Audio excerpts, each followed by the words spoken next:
Alors, bonsoir à tous et bienvenue dans notre deuxième vidéo de formation où je vous apprends ce qu'est un pips. Alors, comment calculer un pips et à quoi est-ce qu'il sert. Donc, le but ici, c'est de comprendre ce qu'est un pips. C'est ça l'objectif de cette vidéo. Le pips ou le PIP, P-I-P, donc c'est l'abréviation du mot anglais percentage in point, pourcentage en points. On définit le PIP à partir du quatrième chiffre après la virgule, pardon. Donc, c'est une unité de mesure d'un mouvement, d'une amplitude du marché. Un peu comme le mètre qui sert à mesurer la longueur. On a aussi le kilogramme qui nous sert à mesurer la capacité. Mais le PIP, en fait, c'est l'unité de mesure d'une amplitude du prix des cours boursiers. Donc, c'est en général le quatrième chiffre après la virgule pour toutes les paires. Mais le yen japonais a une particularité, c'est que pour lui, c'est à partir du troisième chiffre après la virgule. Donc, on va prendre l'exemple de euro USD qui, c'est juste un exemple, qui est peut-être à 1,0185,4. Alors, le pips, en fait, c'est le chiffre 5. Le chiffre 5 qui est le quatrième chiffre après la virgule 5, ici. C'est ça le pip.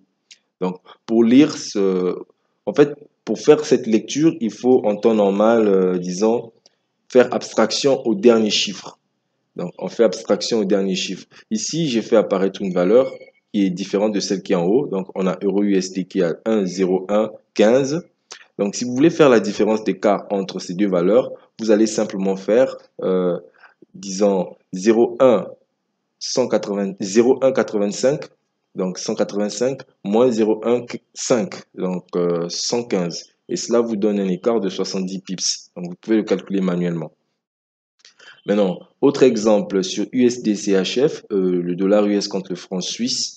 Donc, si vous avez USD-CHF à 0,9655,4, donc on est bien d'accord qu'on ne prend pas en compte le dernier chiffre. Donc, c'est un micro-pips. Notre pips, on le calcule à partir du 5 qui vient avant le 4, celui-ci.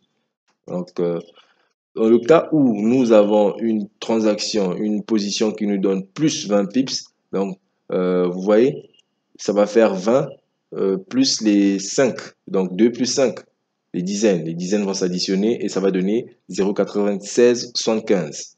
Si nous avons une transaction, disons, négative, où on a moins 20 pips, donc vous verrez que 0,9655, donc moins 20, ça va nous donner 0,9635.